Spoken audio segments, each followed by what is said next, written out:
Hey there, my name is Vidhu and welcome to my channel.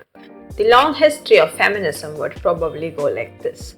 The early advocates of feminism in the 17th or 18th century wanted equal opportunities or equality and education for women. The first wave feminism wanted universal suffrage and equal pay for equal work. The second wave feminism basically wanted kind of a sexual liberation or reproductive freedoms and also equal participation of men and women in everything in the society and the cultural front. But then now we are at the third wave or fourth wave of feminism, where feminism means giving equality by redefining what a woman is to include some men. So this very obvious downward growth of feminism has been criticized by a lot of traditionalists, conservatives and anti-feminists, and I am one of them. But in this wide umbrella of anti-feminist, there are these people who belong to the far right, who seems to think that they need to go back to the medieval era or the dark ages, where they would feel comfortable living.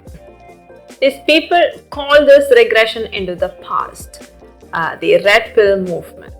We know about Andrew Tate and Fresh and Fit podcast, both of whom got into a lot of trouble because of their really hot takes on social issues and feminism. Then there is this woman who truly belongs to the 1600s or before, Just Pearly Things. If you are somebody who has not heard about her before, then you are in one hell of a ride. Basically a nobody, until of course her manospheric incel audience decided that she's not. And now her not so pleasant to look at face pops up everywhere, at least in my feed, spewing a lot of bad divisive ideas about men, women, relationships and whatnot. Well, she loves men. She would do anything to appease and please the men around her, real, perceived or implied. And so do you think sex is important to men in a marriage? Yes. Okay. What do women want out of a marriage? Stability. Okay. And would you say that you get that through long-term commitment, right? So what if I told you 1 in 4 marriages were sexless? 1 in 4. I believe. So who is it harder for then? If we're getting the commitment from him, but they're not getting the sex from us? Oh, the men will have their male-only spaces, right? They used to be male-only. Universities, work, bars. And the women will say, Madison, oh please, Madison. Please, Madison. Hey, women, you can come into the. And then we'll just slowly start taking our clothes off. And if we take off our clothes and they say, hey, you're not following dress code, then we cry a river and call them sexist. It's like we can't win. Like, seriously, what do women bring in 2022 that is special? Nothing. Do most women have a cookbook? Do most women really know how to cater to a man? No. Are most women virgins on their wedding day? No. So what do most women bring in 2022 that is special? If you're trying to sell a car, you have to study the buyer and figure out what the buyers want. so in total, Just Pearly Things is an anti-feminist, pro-men's rights, red pill relationship advisor who has no expertise in any of these areas whatsoever. Moment of honesty, I was also an anti-feminist, or I still am an anti-feminist. And I felt bad, and I still do feel bad about men who are going through a lot of struggles in their lives. Men who are exploited, abused, and then ignored by the society. I would agree to the argument that men have it harder in modern societies. I've seen a lot of men who have struggled in silence, alone, and often ignored, neglected, or even shamed about coming out with their problems or wanting to express and discuss their problems. Women also have a lot of struggles, and a lot of them are alone in their struggles, But I think that women have a little bit better than men because of the apparent blanket ban on any man's emotions or expression of said emotions. So I think that because men are shunned and shamed for expressing their emotions or feeling things or emoting out their problems, they have no idea how to deal with their issues, and there is a general lack of emotional intelligence with men. And it was with this attitude that I was introduced to Just Pearly Things, and at first it made some sense, but then it got so weird. In this video, I'm not going to touch upon all the bad relationship advices that she gives and generally the bad things that she talks about. I think that they are her personal opinions, and I guess she's entitled to them.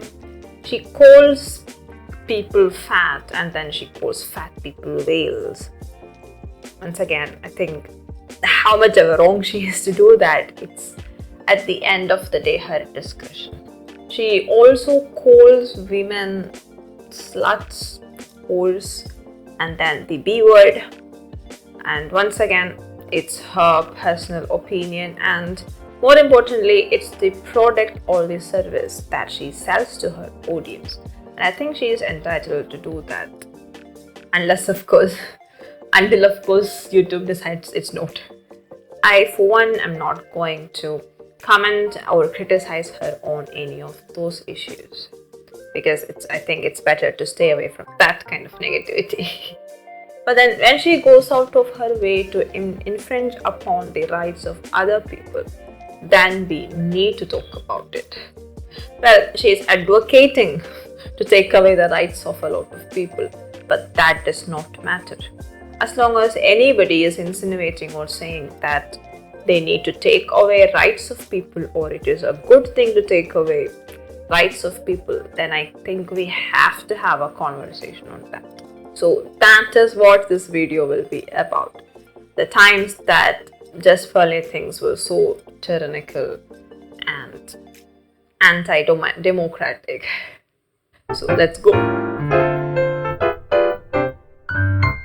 Oh, Huh? Lord Jesus, keep on going. yeah, that's No it. women, you can't vote. No birth control. Keep it No, going. because it's always. Uh-oh. You don't think women should vote? No. Why is that?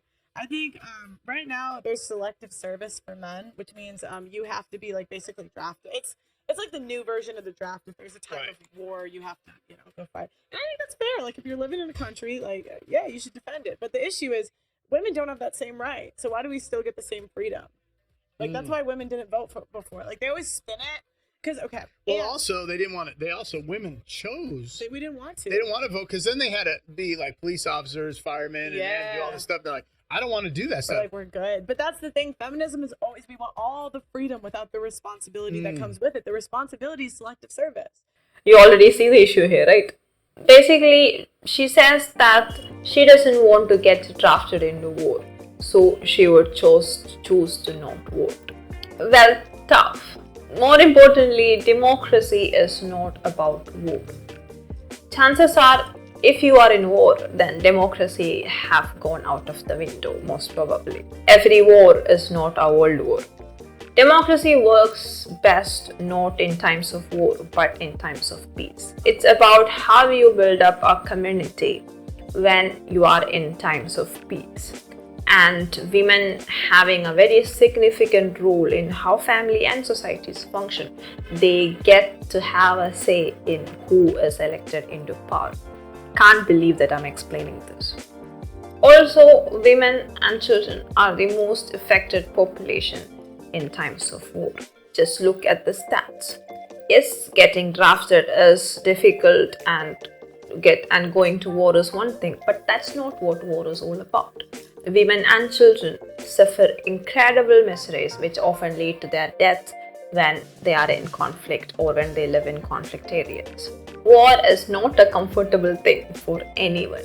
So to say that women don't care enough to elect a government or a ruler who is best for their peace is just outrageous. Just Pearly Things made a ridiculous video about cancel culture and free speech by tagging or by talking about conspiracy theories about Hitler and Holocaust. But then she also have said on many different occasions that if she was in power, she would ban all of these things. And yes, she doesn't want to vote, but she would really like it very much if she was in power. Queen vibes. I just think it's important that we push policies that push family.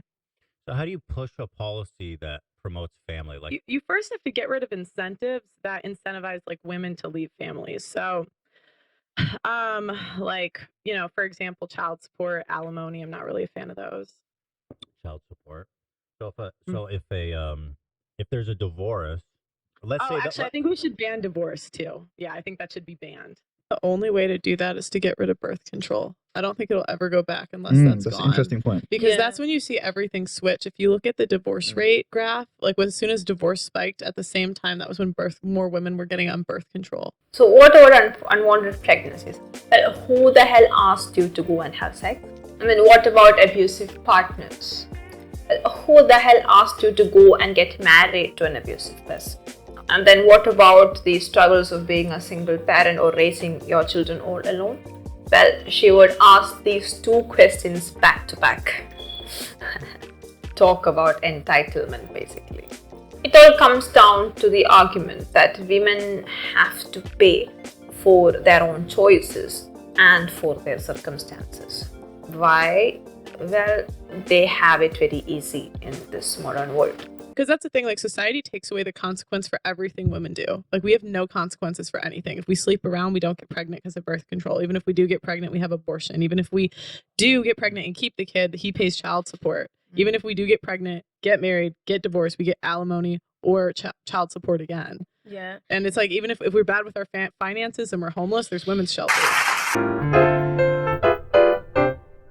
So, like Andrew Tate and Fresh and Fit podcast, this woman also thinks that attractive men or well-to-do men or the top G men cheats on women and the women respect and like it.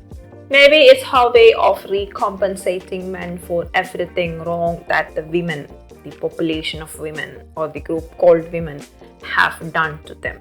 All the lack of responsibilities and bailouts and how easy women have it in this world and how hard men have it in this world. So, being able to cheat and being respected for having multiple partners is the way the men can get around in modern world. That's a very sound thing to say. Now, the best comeback for this ridiculous argument, as far as I've heard, is this. Let's say that there is a man who already has a nuclear family with a wife and children, and he, being top G or being able to have multiple partners, goes out and cheats on his wife. And then there is another woman involved with whom he has more kids. And those are because they have no other option, they don't like contraception and they don't support abortion. So having kids is the only logical result. And then there are a lot of fatherless children with single parents. According to the red pill people or the top G people, women like and respect that. But then also these women who don't hold on to the men in their lives, instead go around having sex and having children without a proper family, are the root cause of all the problems in the modern world. And these are the women who are destroying everything in modern society.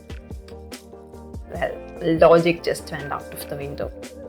Basically, these people, the red pill top G people, just wants to bash women and look good bashing women. Other than that, they have no logic in whatever they say. and divorce except for one-sided abuse. Okay, so only if your significant other is tried criminally are you allowed to leave the relationship. Tried Yes. and found guilty criminally. Yes. When Paul Davis was asked about domestic violence, she said that women start fights most of the time in a relationship. I am a victim of domestic violence when I was a child, and I can promise you I was just only this tall. There is no way I started or hit anybody first, and it involved more than one person in my family. So if my mother had decided to take me away from that abusive household for my and her safety, she would be a bad person. She would be a bad influence on me. Is that what she's saying? What is wrong with this woman? The thing is, the Red Pill movement only talks about privileged women or women who are willing to do anything to get a privileged, luxurious life. Privilege is easy, modern or otherwise. Try and live an ordinary life. Climb the ladders one by one. Really struggle to achieve and sustain what you have built in your life. Most modern women live an ordinary life, not a privileged life. The term modern women basically stands for women who live in the modern world upholding modern standards. They hustle every day, strive along with their partners, family, and colleagues. Some succeed, some fail at any endeavor that they venture into. Don't sit on a high chair and judge away. Worse, don't make people's lives harder and more miserable than they have to be. But then, if you insist on doing that, then expect a backlash that is at least as appropriate to the bad advice and the bad judgments that you are offering the world on a daily basis. That's the least that you could ask for. It feels like this privileged woman had seen some chaos in her family growing up, and I think that is what informs everything that she says. And of course also the fact that she cannot hold on to any serious commitments or long-term relationship so far. So if that is the case, then she should get professional help and not trash women online instead. This type of opposition to feminism, that is the far-right opposition to feminism, is just as dangerous or even more dangerous than feminism itself. The answer to socialism is not feudalism. The answer to radical feminism is not patriarchy or bashing women. I hope you liked this video. If you did, hit the like button before you go and subscribe to this channel for more content like this. Until I see you next time, bye bye, have a great time. Hi guys, and here is the first book I have written, Life in a Ziploc Bag. It's the story of 4 teens living in a city and the impactful reality of modern life, where we often chase love, intoxication and adventure. Does it seem like a story that you would be interested in? If so, please check it out on Amazon or Flipkart. And it's also available for direct buying from the publisher itself. All these links are given in the description. Grab your copy now. Thank you.